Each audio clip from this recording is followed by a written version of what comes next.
Widely regarded as the national poet of Scotland and celebrated worldwide, today we are discussing Robert Burns and one of his most influential works and one that is yearly sung and celebrated.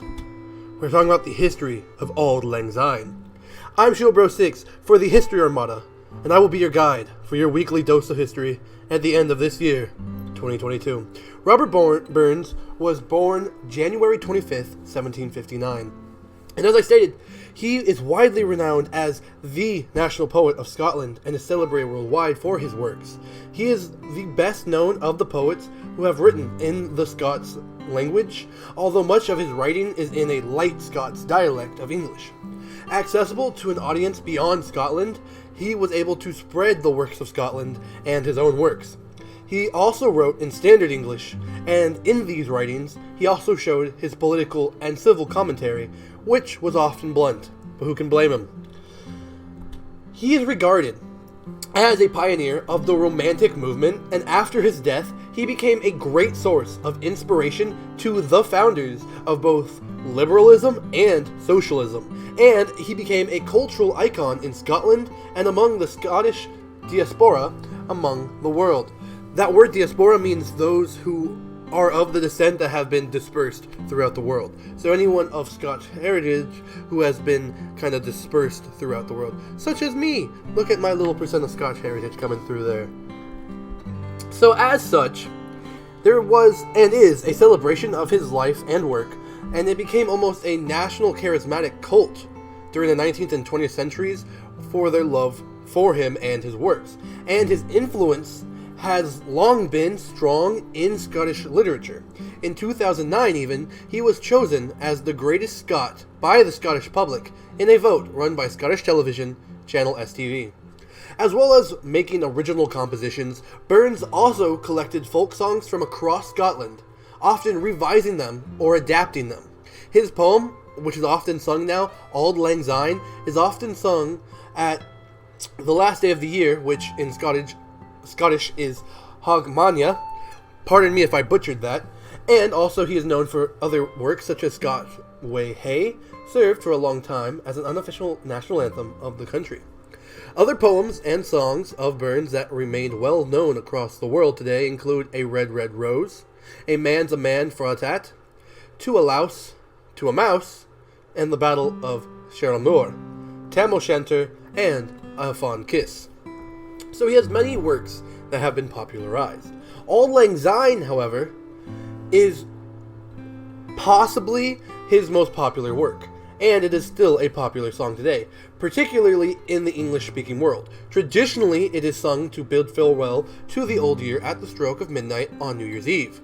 By extension, it is also often heard at funerals, graduations, and as a farewell or ending to other occasions, such as Scottish weddings. For instance, many branches of the Scouting movement use it to close jamborees and other functions such as Boy Scouts and Girl Scouts.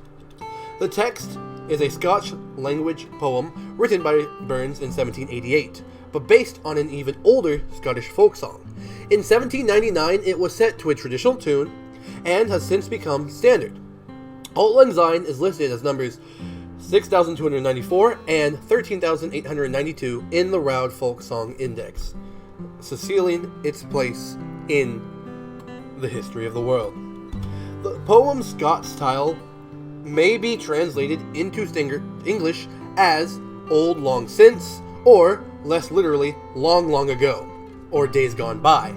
So, consequently, Auld Lang Syne, as it appears in the first line of the chorus, might be loosely translated as For the Sake of the Old Times, which is why it's become tradition to sing it at New Year's. You're singing the song to round out the year, and you're reminiscing of sorts. As you think about the good times that have happened, you're going, oh yes, thank you for everything that's happened. I'm glad I'm here with my loved ones. Let's celebrate.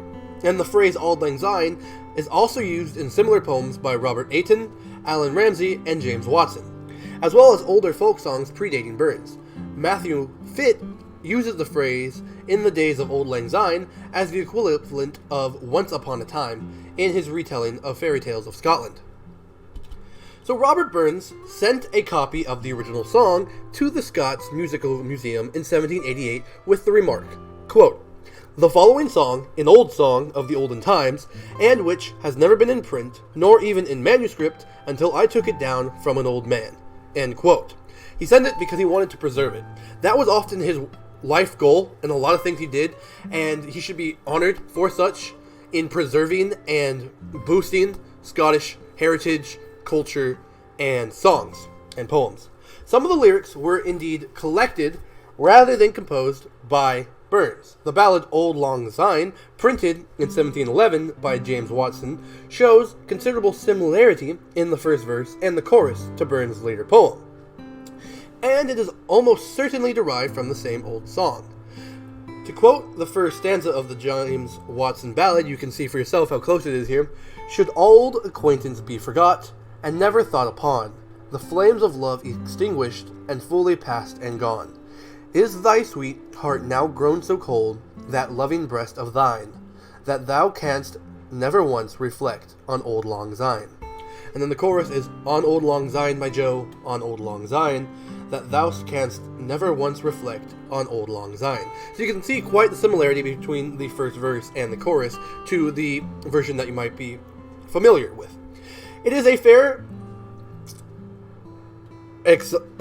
assumption, I should say, that to attribute the rest of the poem to Burns himself is correct, because the rest of the poem is his. It is his either version or original work of the song and poem. And although there is some doubt as to whether the melody used today is the same as the one used by Burns originally, it is still the one that is widely recognized and sung in Scotland and the rest of the world. Singing the song on Hogmanay, or New Year's Eve, very quickly became a Scots custom that soon spread to the other parts of the British Isles and then to other parts of English-speaking world. As Scots, not to mention English, Welsh, and Irish people immigrated to those parts of the world, they also took the song with them. So now let's kind of talk about the evolution of the song and some of the music backings that were put with it. English composer William Shield seems to quote that Auld Lang Syne melody briefly at the end of the overture to his opera Rosina in 1782, which may be its first recorded use. The contention that Burns borrowed the melody from Shield is for various reasons highly unlikely and incorrect, although they may very well both have taken it from that common source of the old folk song, possibly called The Miller's Wedding or The Miller's Daughter. The problem is that tunes based on the same set of dance steps necessarily have a same rhythm, and even a superficial resemblance in melodic shape may cause a very strong apparent similarity in the tune as a whole. So if you borrow influence from a common predecessor of song, even if it's just, kind of the rhythm, you might cause people to think you're using the same song or it's the same version, for understandable reasons. And because of this, there's some confusion on the original melody. But, for instance, Burns' poem Comin' Through the Rye is sung to a tune that might also be based on The Miller's Wedding, and the original version of the tune of God Save the King presents a very similar problem, and for the same reason, as it is also based on a dance measure. So, we see kind of an influence there. In 1792, the Austrian composer Joseph Haydn arranged Auld Lang Syne as one of the over 400 Scottish folk songs arrangements commissioned by George Thomson, and the publishers William Napier and William White. His arrangement may have helped popularize the song at the time. Ludwig van Beethoven, a name most people will recognize if you didn't recognize Haydn, also arranged an arrangement of Auld Lang Syne. It was published as part of his 12 Scottish folk songs in 1814, and both of these classical versions use the original brisk, similar rhythm. In 1855, different words were written for the Auld Lang Syne tune by Albert Layton, entitled Song of the Old Folks. This song was included in the tune book Father Kemp's Old Folk Songs, published in Boston, Massachusetts in 1860. For many years, it was the tradition of the Stratton Musical Society to sing this version in memory of those who had died that year. Furthermore, songwriter George M. Cohan quotes the first line of Auld Lang Syne melody in the second to last line of his chorus for You're a Grand Old Flag, which is a marine tune now. It is plain from the lyrics that this is deliberate, and the melody is identical except for the first syllable of the word forgot. Even furthermore, John Philip Sousa, a conductor for military marches of the United States, quotes the melody in the trio section of his 1924 march, Ancient and Honorable Artillery Company. So you can see the evolution and usage of Auld Lang Syne and the evolution of its melody as we advance through the ages. But besides that, as many people may recognize it in those sources or from then, and it helped popularize the poem, it is still New Year's Eve where we see it most commonly and most frequently used. And it's where I, personally, have come to enjoy the song. Especially being of Scotch heritage, it is good and I think important to remember the origins of the poem and the works of Robert Burns in his lifetime to preserve such heritage. That being said, I know it's about a week out at the time of the release of this video, but I would like to say Happy New Year as we round out 2022, and of course, thank you so much for watching. I hope you learned a little something about Robert Burns and the history of Auld Lang Syne. If you would like to hear Auld Lang Syne in its original Scotch dialect, the Scots English, there will be a link in the bottom of the description. And if you would like to support me further, check out the links in the description. And of course, if you're enjoying my history content, please make sure you hit that like and subscribe button for me. But that's it for me today and for this year.